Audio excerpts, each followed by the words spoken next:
Snapchat Stories for Businesses. And so we come to Snapchat, which in many ways is the black sheep of this group.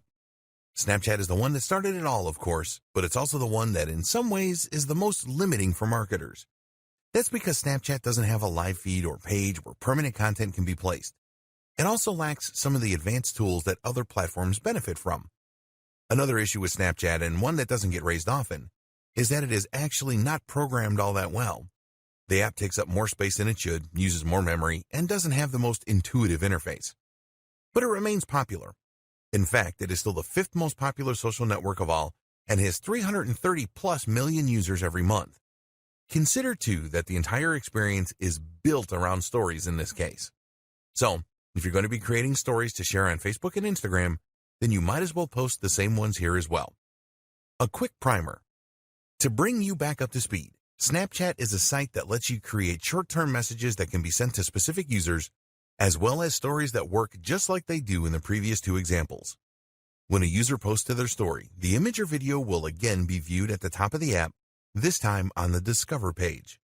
The stories are available to be viewed for 24 hours before they self-destruct.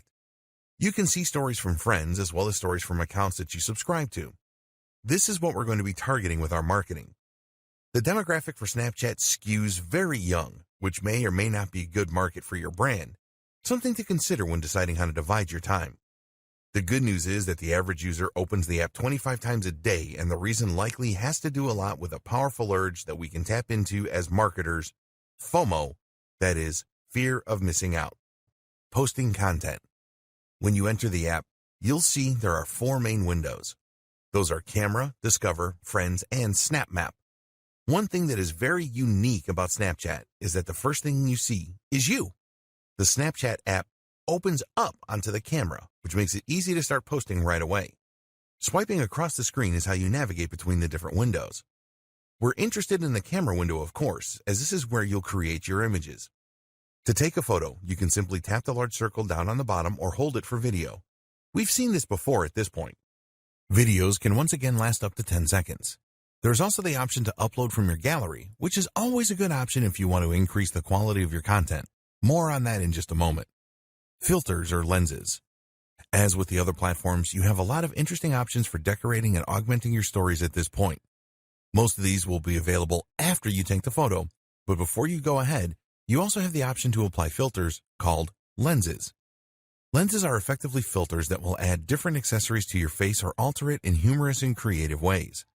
We've seen this feature on Instagram, but it was Snapchat that started it, and in this case, it's Snapchat that does it best. Since the much-vaunted 2.0 update a few years ago, Snapchat filters have become extremely advanced, using full computer vision in order to alter faces in real time in 3D. Lenses like these are fun for users, but can also be handy for influencers. For one, they give you something to share when you might not have anything in particular to say. People will love seeing their favorite content creators goofing around, and it's an easy way to show your lighter side. The other benefit is that these filters will often explode in popularity suddenly, and that way give you a great way to get in on a trending movement.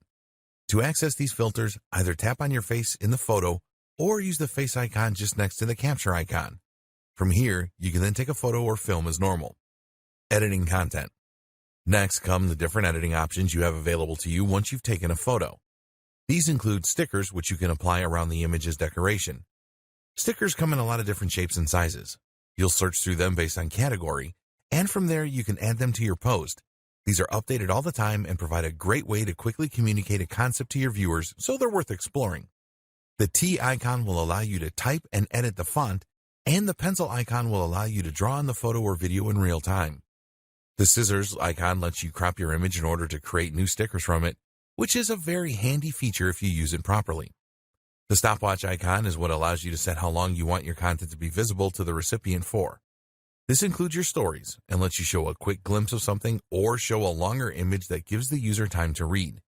Things can get quite nuanced here, depending on how creative you want to get with it. If you are so inclined, you can change the timings of different shots as your viewers swipe through your feed in order to create a more surprising and dynamic experience for them. What's more is that you could quickly tease someone with an image and then follow up with a longer shot. It even allows for a sense of comic timing. Have some fun with it.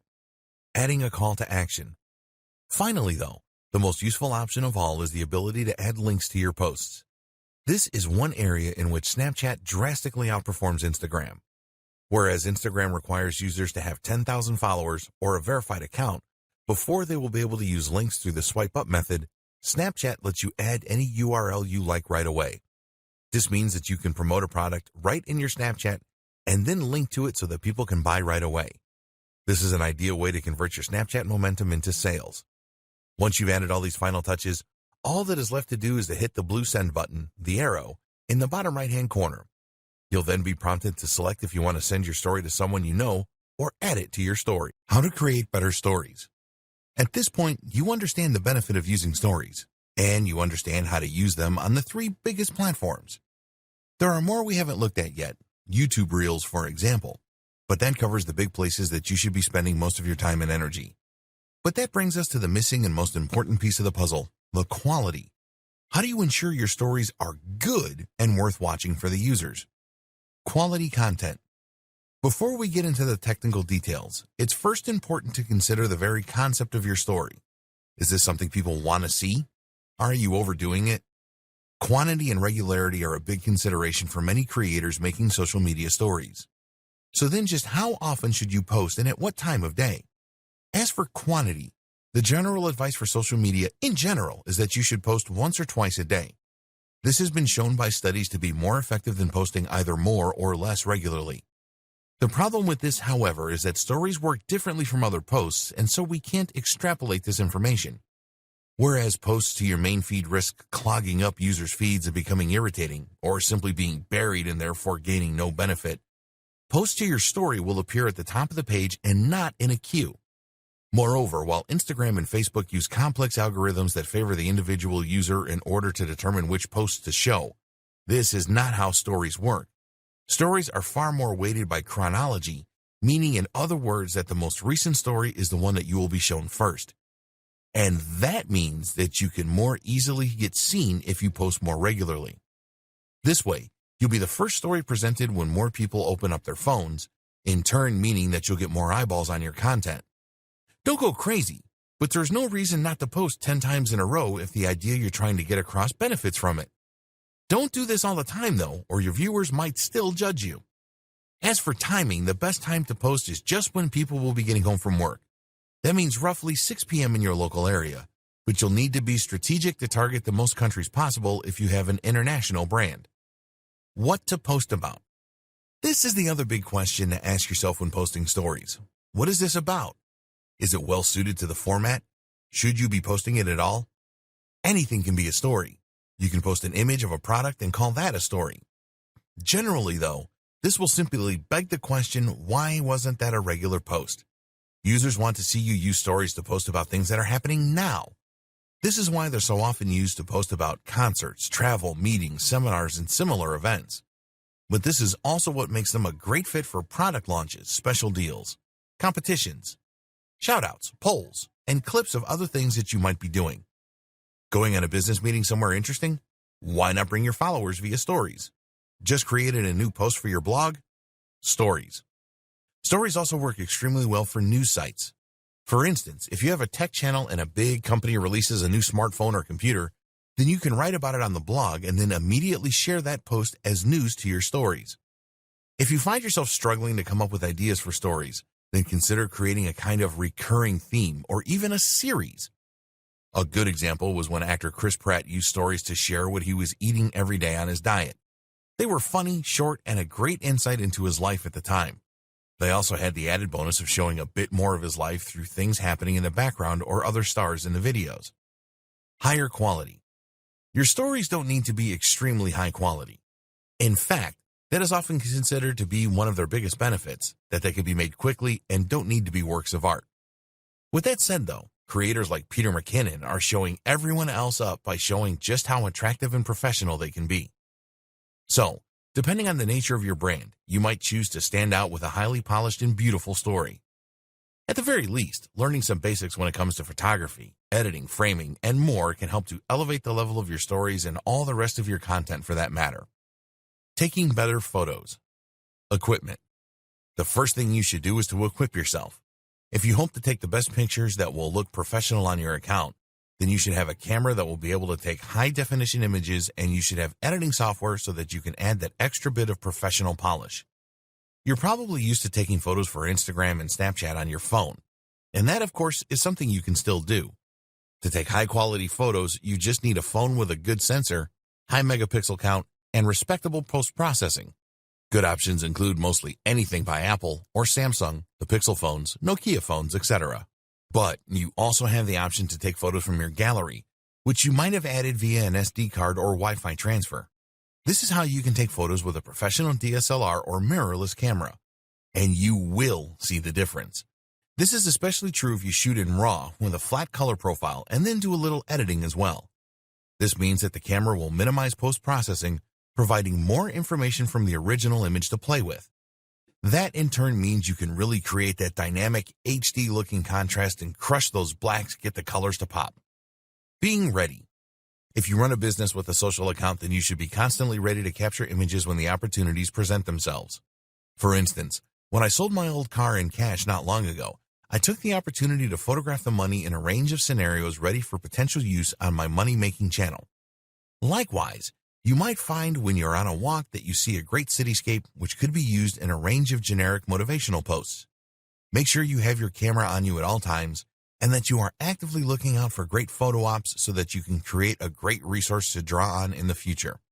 This is another thing to consider. The photos don't need to be posted as soon as they're taken. You can post photos from months ago or even post photos and videos from stock video or photography sites. This lets you create more content more affordably. Framing and depth. While you aren't going to become a pro overnight, taking great shots is often simply a matter of taking the time to consciously set up the image rather than just pointing and shooting head-on. Think, for instance, about your foreground and background image elements, and about whether having a leaf in the foreground could help to create more of a sense of three-dimensional depth. Meanwhile, look for things like paths and lines that can draw the eye in, and think about elements that can frame the action. You don't necessarily need professional lighting equipment meanwhile, but thinking about the angle you take the shot in relationship to the natural light sources can make a big difference in just a few seconds. Just take a bit more time and think about your composition, as well as your subject, and your photography will improve greatly. All these things are things you can learn with time, but if you make an effort to up your game, you'll see the responses becoming more popular too. Advanced technique in selling. There are many more advanced techniques and strategies that we have yet to cover. In this video, we'll take a look at some of them, as well as how you can leverage the most powerful in order to drive far more direct sales. Mini slideshows. One of the great things about stories is the way that they naturally stitch together and play in sequence. This means that if you are thoughtful about which of your images you post in which order, you can turn your content into kind of a slideshow or video. This is a particularly popular way to promote articles, for instance. Here, each story might consist of a caption from your article or a key point that has a kind of cliffhanger and picture as a backdrop. The user would keep tapping through the stories to keep hearing more and to be guided through the narrative. It's an excellent strategy for engagement and for driving more people to an article. Instagram albums. One relatively new feature from Instagram is the ability to save photos from your stories onto your regular post grid as albums. Once you've saved a story or you decide you want to post it normally, you'll be able to select up to 10 of those images and videos and then post them as an album. This is a way to contain a whole story in a single node, perhaps an experience such as a trip abroad or a concert. This has the appeal of letting you turn your hard work into something more permanent and concrete. And of course, there is potential marketing value from these albums that extends beyond the life of a single post. Some say it cheapens the concept, but seeing as it's an optional feature, it's hard to argue with it. Selling. The main objective of any form of marketing is, of course, to sell, and converting that hard work into sales can sometimes be difficult, especially owing to some of the limitations of the platform. For example, Instagram does not allow you to include the swipe up to buy option through stories unless you have enough followers. You can opt to use Snapchat instead, as that does include a link, but that reaches a much smaller audience and a younger demographic. So instead, another option is to create a poll. The great thing about polls is that it allows you to see who answered and what they said. This means that you can contact individual users based on their answers. One way to use this is to run a poll asking people their opinion on whether your audience would be interested in X new product from you. When you get the responses, you can then contact each of those now qualified leads directly, knowing that there's a high chance they will convert to sales. Another strategy is to use the tried and tested link in bio option. Here, you simply include a link to your online story in your Instagram bio and then promote it from within the content.